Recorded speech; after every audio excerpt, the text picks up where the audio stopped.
The woman has got into the girl's mental space so bad that she thinks like a baby. She behaves like a baby. You have to cuddle her and teach her things. But she was too afraid to insist that she didn't watch TV, so she said yes. So when she said yes, so you dare watch TV when I told you not to watch TV? So she looked at me and was like, Haneefah, when we get to the house, you're going to grind pepper. I'm going to give you razor blade to tear her body and put the pepper in the wounds.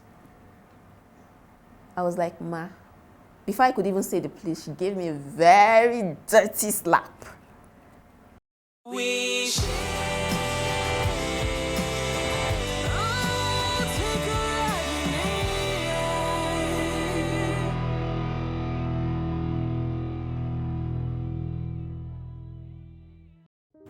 So after that slap, there was a time we had a lot of work, so I was practically staying in her house. She doesn't give me transport fare. It was Aisha. I've lost contact with Aisha, but I'll never ever forget her. And if I ever come across her contact, I'll never let it go. Aisha will tell us to sit on the engine of a bus.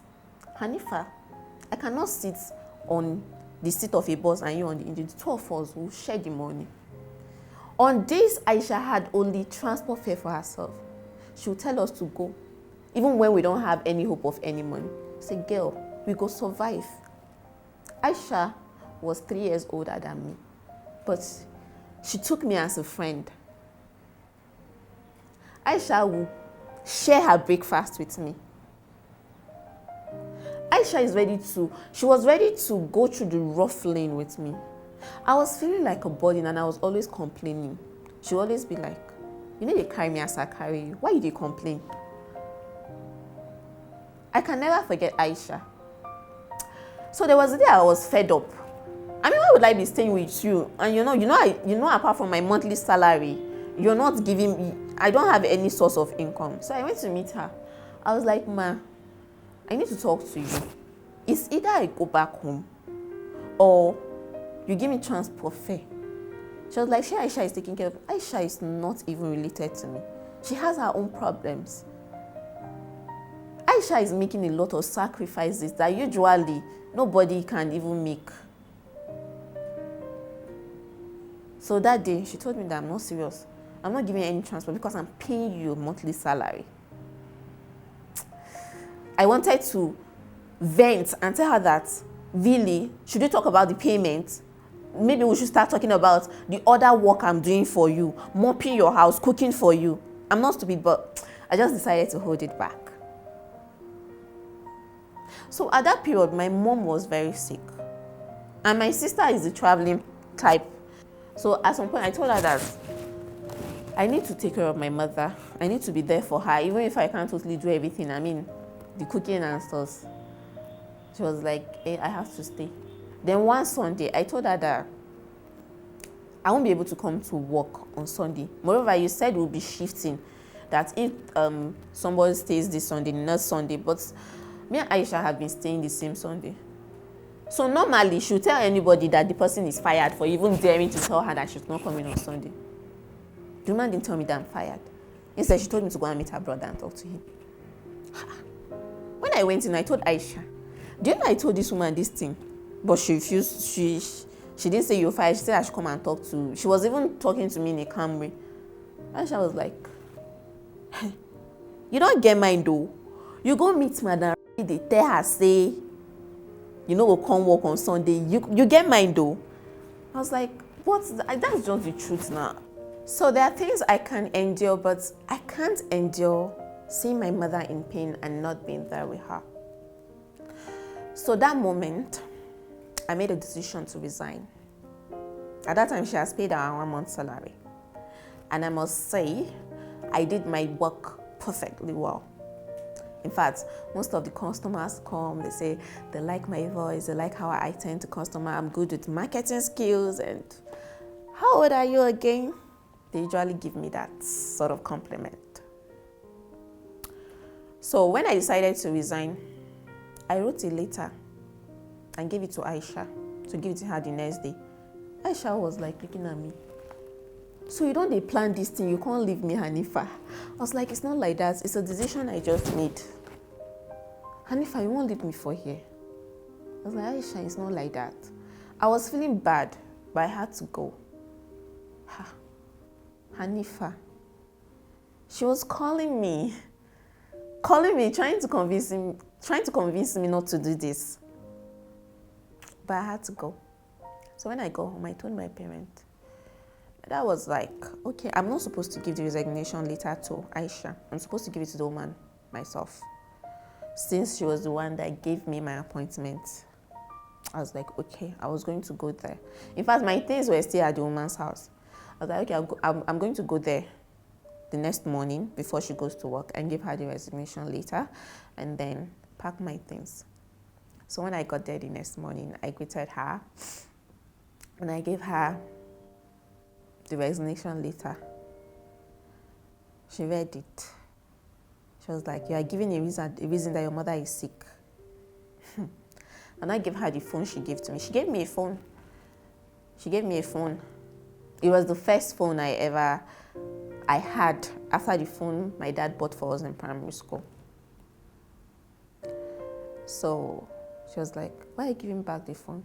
I don't want to have anything that will make her have a hold on me, because she's that kind of person.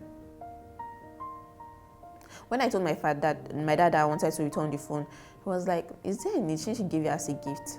I was like, Daddy, I know this woman. It's better I return the phone. So when I told him the reasons, he was like, sometimes I wonder if you are not one old woman in this young girl's body. Okay, you can return the phone. After she read it later, she dropped the phone. She started talking. She was like, Haneefah, I love you. I tell every of my employees that you are smarter than any of them, but you are the youngest. Do you know how many times I'll make Aisha feel bad because of you? Because I always tell her how good you are, how smarter you are, how more sensible you are. Haneefah, God will punish you. I'll tell the whole of McCarthy Plaza that. I'll tell all of them that you're wicked, so you are just pretending. I'll make sure I destroy your name. I was just looking at her. See, this pregnancy, I'll say, by the grace of God, you give birth. I'll come and greet you. She now told her friend, you see what I'm saying? The little girl is very mature. She's even praying for me, but God will punish you, Haneefah. She kept swearing. I was just looking at her. As if that would make me change my mind. I was just looking at her. She was insulting me. She was like, you that I like. I even planned to help you get admission in CASU. She has a way of getting into people's head. Yeah, she did have a way of getting into people's head. It's not pride, but then I tend to observe people a lot.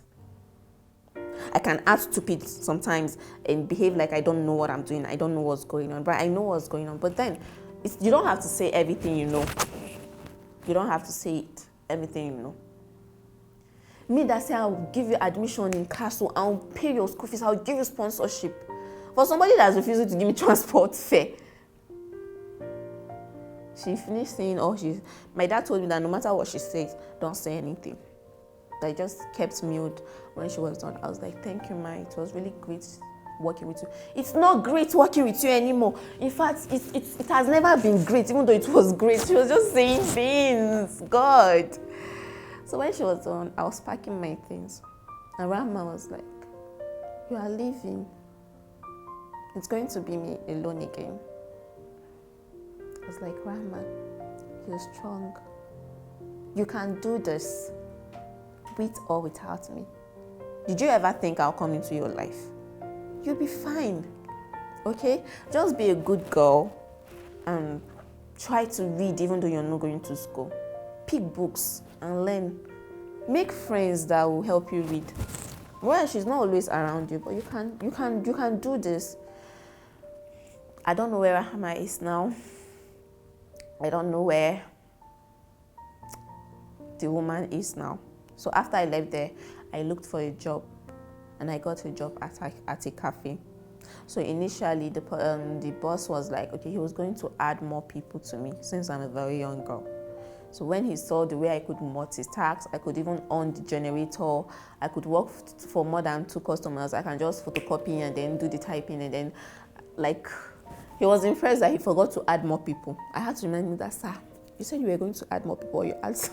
He was like, since 2 of us are here managing it, you are automatically the manager because you definitely know how to manage him.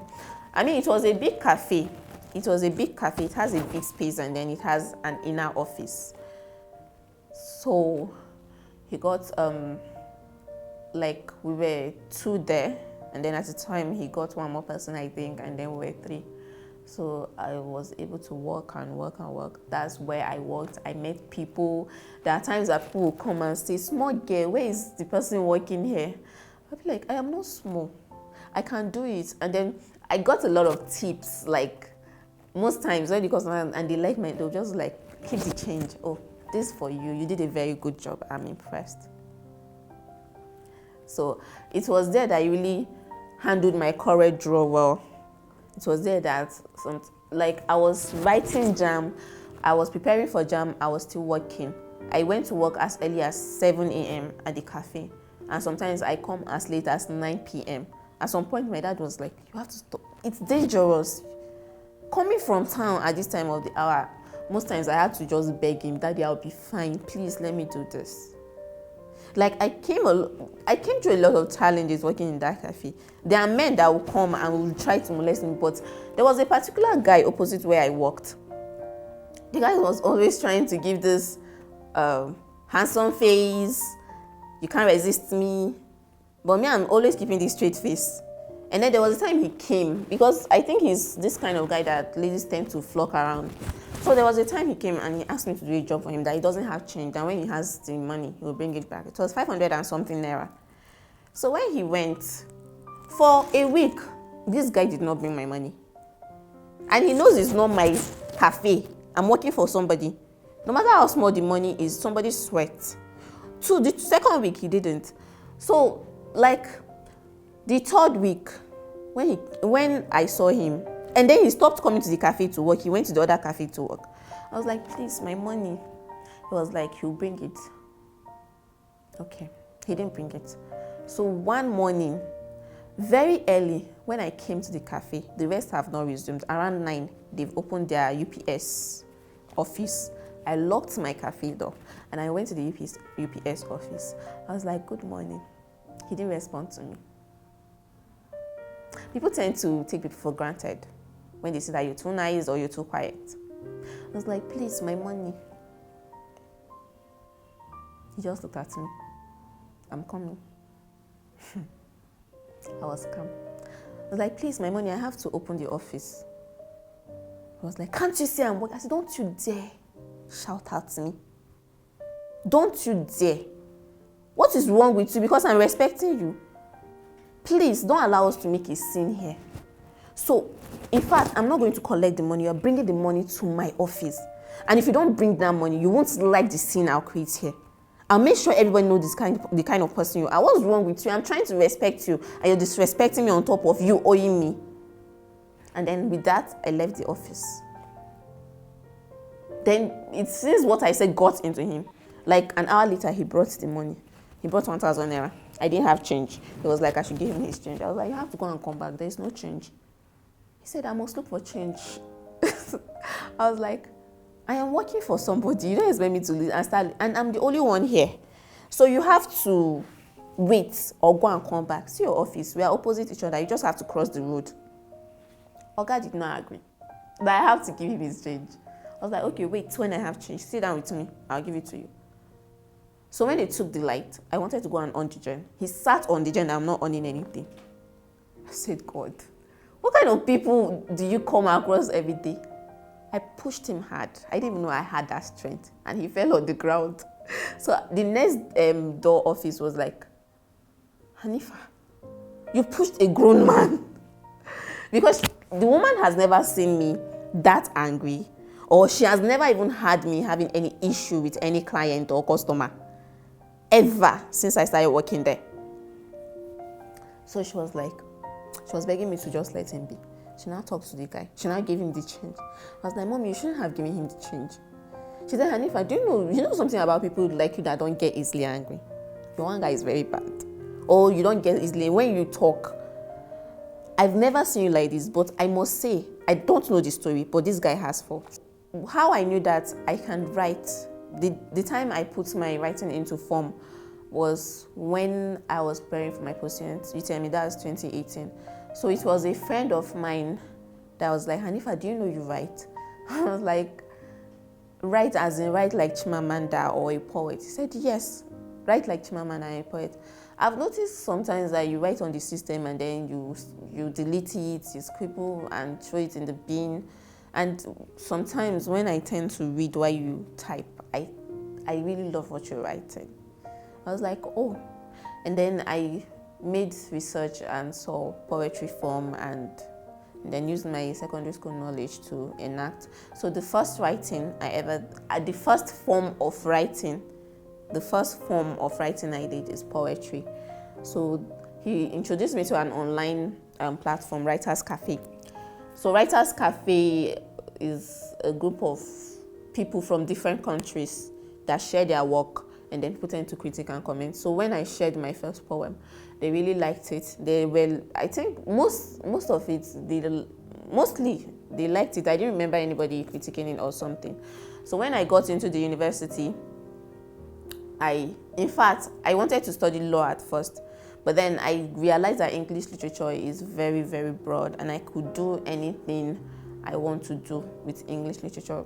Also law, but I feel like law is more like the professionality of it. It is not as wild and exposed as English literature. So I chose English literature. Even my dad was okay with it, but people that knew that I wanted to read law, like my auntie, he was like, why would you allow her to leave law to English literature? My dad was like, please, I don't want to force her to do what she does not want to do. I want her to choose what she wants that will help her tomorrow. I'm not going to live her life for her. So he allowed me. And then when I got to the university, the first week of lecture is where I met Creative Writers Club. They came to the class and was like, okay, we have a platform called Creative Writers Club. This is what we do. We do workshops every Thursday. And then I was like, okay, wow. So writing is not just online. I could actually meet writers, like real writers. So the first day I attended, it was amazing. But then there are people that presented their work, they squeeze their paper and throw it back at them. Who told you you're a writer?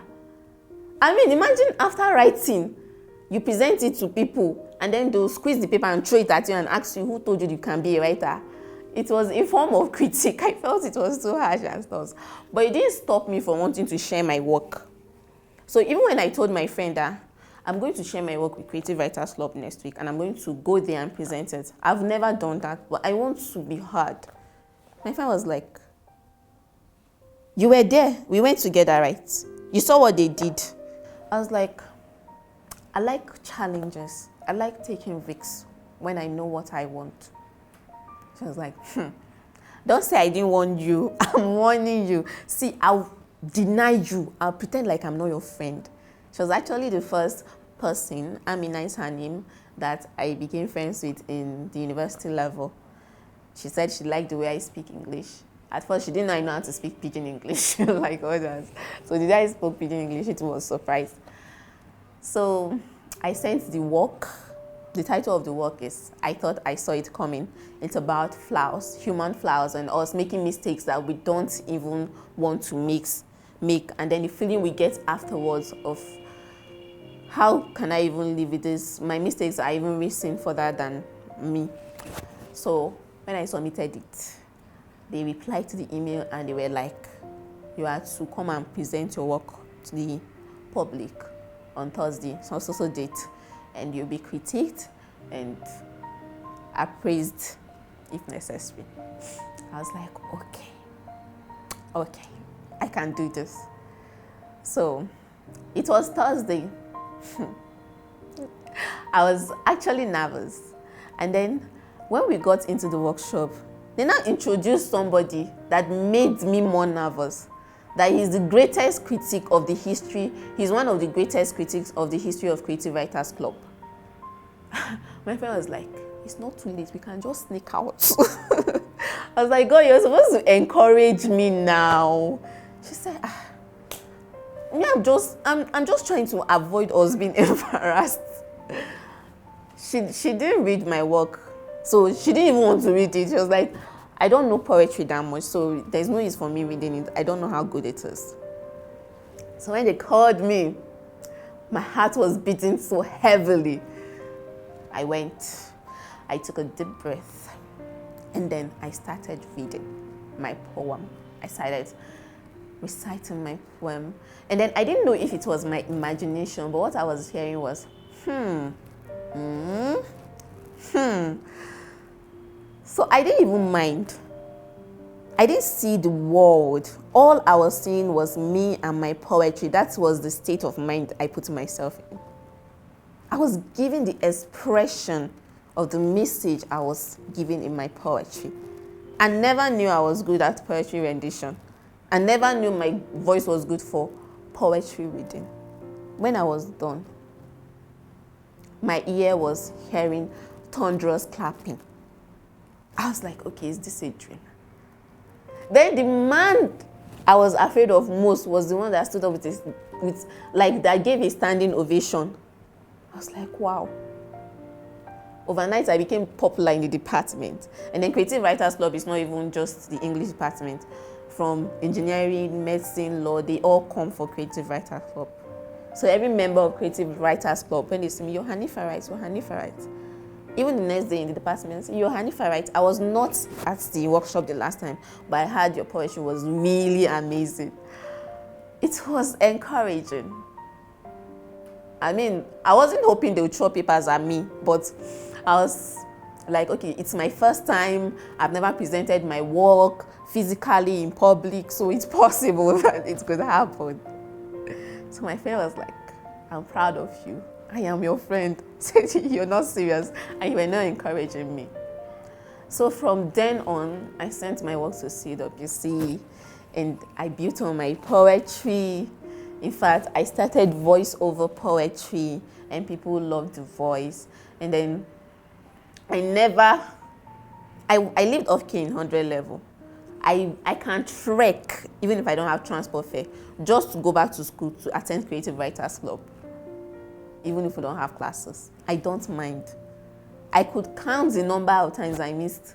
It was, I think, just once. So when it was time for change of office, because it's an annual thing, if this level is graduating, another level will have to take over the executive office of the Creative Writers Club. They called me. Normally, I'm supposed to buy a nomination form and then go that I want to contest for. It's not political, it's not contesting.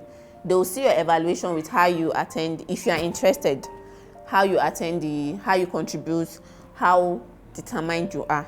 It's not political, or it's not something of, it's more of merit. So when they called me that they need my attention, I went. I didn't even know that they were like, they want me to take a nomination form. I was like, no, I'm not interested. I'm not interested in the leadership part of Creative Writers Club. I just want to write. I just want to express. So the chairman was like, Haneefah, do you know people fight for this nomination form? We see how determined you are. We see how hardworking, how good you are, how passionate you are. That's why we are saying you have to be part of the executives. I was like, I really don't. We believe in you. We know you're not in here because of power or anything, but we want you to be part of the ESCOs. So I was just looking for the lowest office to take. So I applied. I think I applied for editorial team. So they gave me the treasurer. They trusted me that much. So when they gave me the treasurer, I did my work. And then the next year, that was when I was in 300 level. Because as a 100 level student, you can't hold on your office. There's no way. So it was from 200 level, I was a treasurer. In 300 level, I got a nomination form. I was the editor too, and then the financial secretary. I was holding 2 offices. And then 400 level, even before the nomination, everybody was like, it's Haneefah. Haneefah is going to be the chairperson. I said, you should calm down. Okay, even if people are sure, if I'm not worthy of being in that office, the people taking care of the selection and everything, from the evaluation of attendance and everything, we'll have to decide that. Do you know if people are there that are more than? They lie. Nobody carried CWC on their head like you this Haneefah. I was like, when you were even in Ebedi International Writers Residency, you were still asking us, hi CWC, what are you guys? Send pictures, let me post.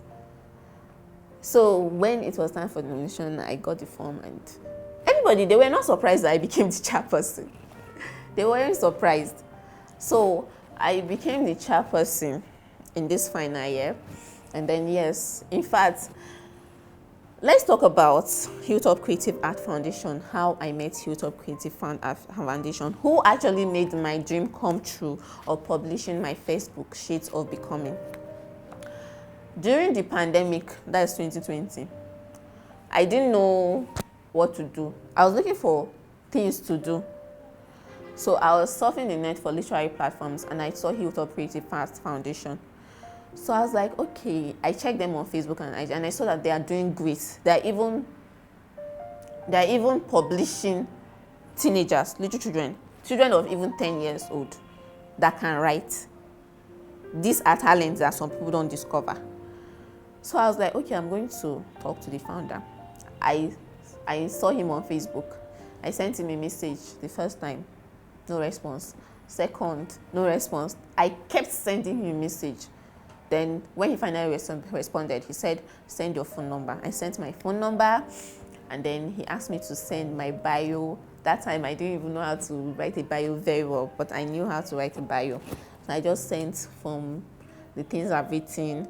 That was even before I became chairperson. Like chairperson, it's in my final year now that I became chairperson of Creative Writers Club. So when he saw Creative Writers Club, he said, oh, you are a member of Creative Writers Club? I was like, yes. He was like, oh, I graduated from ABU and I was a member of Creative Writers Club. Very good. It's even good you are holding an office there. You are the treasurer now, right? I said, yes, sir. I was like, very good. So when I got into Hilltop Creative Art Foundation, some of them tagged me the girl of fire, because I was always ready to, okay, is it book chat? I'm there to put the ginger to always talk about books, book review. In fact, there was a time somebody was supposed to review a book, but something happened, the person could not review it. So it was the day before the book chat that the chief host had to talk to me that, please, she knows I can do this. Nobody else you can think of for me. I've not even read the book, and it's a day before this thing already. I was like, okay, I can do this. I read the book in a day and reviewed it in a day and submitted it that same day. She was like, God, who are you? Are you a witch? How did you do this? I was like, it wasn't easy, but I had to do what I had to do. So that is how they made me the editor and also an interviewer in Literature Voices, which is part of Hilltop Creative Art Foundation. So when it was time to have branches all over Nigeria, so they were like, okay, I was like, I can do this. I can't do this. So I told them that I want to lead Kaduna branch. They were like, okay, you merit it. You can lead Kaduna branch. So on my own, it was the first time leadership something for me, carrying a whole something on my head. I got my members, I created a group. I was the first, my branch had the first highest number of members. So I got my members, and then when it was time for our inauguration, I had to look for venue. So I went out on my way to look for venue, and we got National Library. I organized it. The outcome was like something I have been doing. So the inauguration was amazing. And then the first year of our existence, we became the first best performing branch of Hilltop Creative Art Foundation in the whole of this Nigeria during our annual festival at Mina. There was a time I was sick.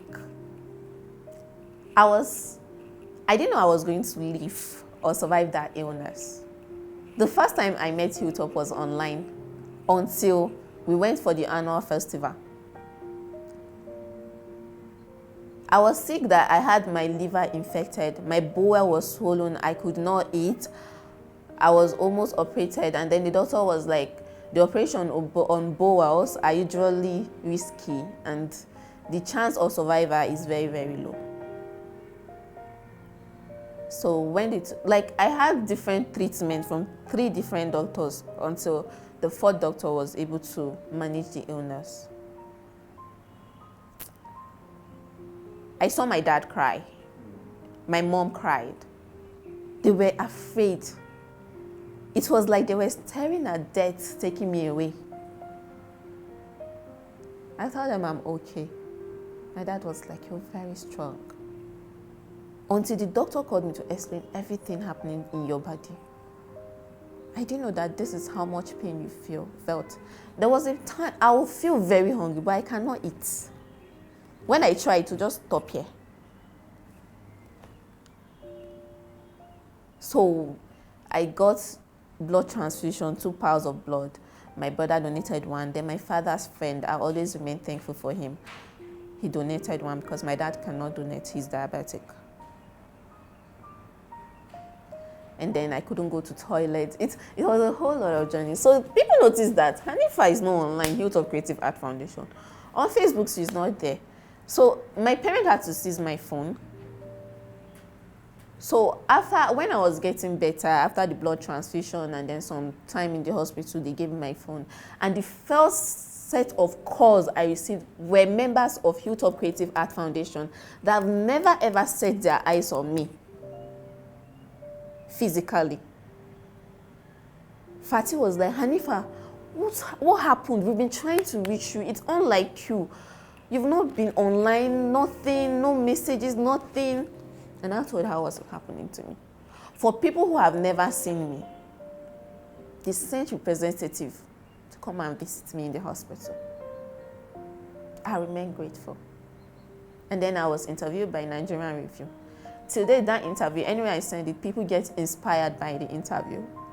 I was on sick bed and I was structuring poetry in my head. And then my doctor teases me a lot. And then I said, when I get out of this hospital, I write a short story about you. I was like, you're a very strong girl. You are still in pain and you're talking about story writing.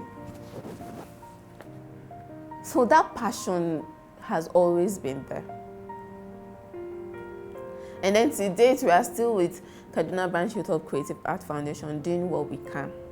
Hilltop Creative Art Foundation has gone out of its way with the founder, Sabi M. Zukogi, then the trustees, Sir Makama, Sir Lawal, all of them. It's not as if they can't just hustle for themselves and eat the money. They come out on their way to solicit that these children have talent. Give them the road and they'll know how to walk through it. They've published teenagers and young writers like me. Sponsored. They publish children as little as 10. You know, there are so many children with great potentials, but they don't have who to lead them or who to help them pave the way. I always say something. Self-mentorship is the best kind of mentorship. I have been on self-mentorship since childhood. My hard work, my persistence. I pray also. If I hadn't said, I'll pick up these books and read, or I'll go on this journey, or I'll search for literary platforms, I wouldn't be here. If I am not hardworking, nobody will look at me and say, you're worthy of publication. Nobody. So self-mentorship, it is only you that can build or break yourself. It is only you that can build or break yourself. So whatever you want to do in life, do it. Pray about it. Work hard. Be persistent and be consistent. I am going through a lot of challenges. I have been through a lot of challenges. In fact, in this Kaduna state alone, when Hilltop Creative Art Foundation branch came to be, there are people way older than me that had this feeling of, who is she? And started spreading wrong rumors about me.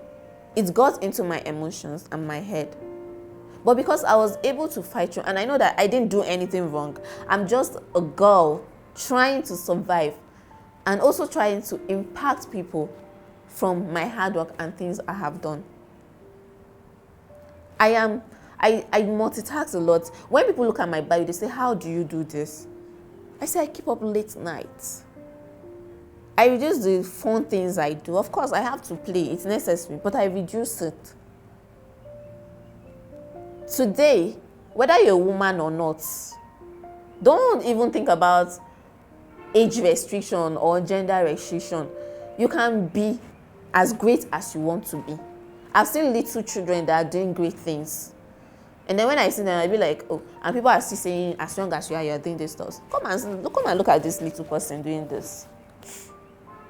So writing the article, the poetry, the short story and everything, being an administrator is nothing easy. Most time people tend to see the successes without the hard work, but behind the scene, we see the hard work. It's just like seeing a beautiful movie, but you don't know the hard work being put in behind the scene. So whatever we want to do, let's do it. And then there's this amazing hub I came across in, what is it called? In Facebook, Iowa Genius Hub. I joined the Facebook group.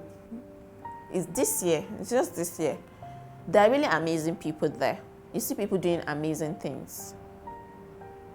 And then you see young people like Gazaki Bashir, who has done really cool things. He graduated first class. He's doing really amazing things. And then there are people who are ready to learn and appreciate. When I put out poetry, in fact, there are so many mentees I don't know that call me mentor. Sometimes I see people comment on my posts and say mentor, and I was like mentee. And some people come to my DM and be, when will you teach me poetry? When will you teach me how to be an art administrator? God, when will you teach me this thing? I'll be like, okay, I'll try to bring up a class for us to do this. We all have our stories to tell. Every single person has a story to tell. We know we do not have the same emotional or physical strength, but then we have to know who we are. Know you. It's very important to know you. Like when people talk about public speaking that I don't know how to do, I'll say it's know you. 99% of public speakers still have stage fright. It's just that they know themselves. Some people cannot talk without standing. Some people cannot talk if they are not sitting. Some people cannot deliver speech. In fact, there are people that can cram, but when it comes to public, they can't deliver it off head. Like they have to hold something. Most of Chimamanda's speech, Chimamanda Ngozi, she uses her phone or some jottings. So it's about knowing yourself. You don't have to put this thing of, I must impress this person. That isn't what you should put first. What you should put first is your why. Why are you doing this? Like me, most times I do performance poetry, but most times I don't cram it. Sometimes I'll just recite it when I feel like I'm not up to cramming it. I'm not up to cramming it. So when I feel like cramming it, I can do it. It depends on mood. I do it. So basically, I hope I've been able to. There's a lot of things I want to say. So many stories revolving around me that has revolved around me and everything.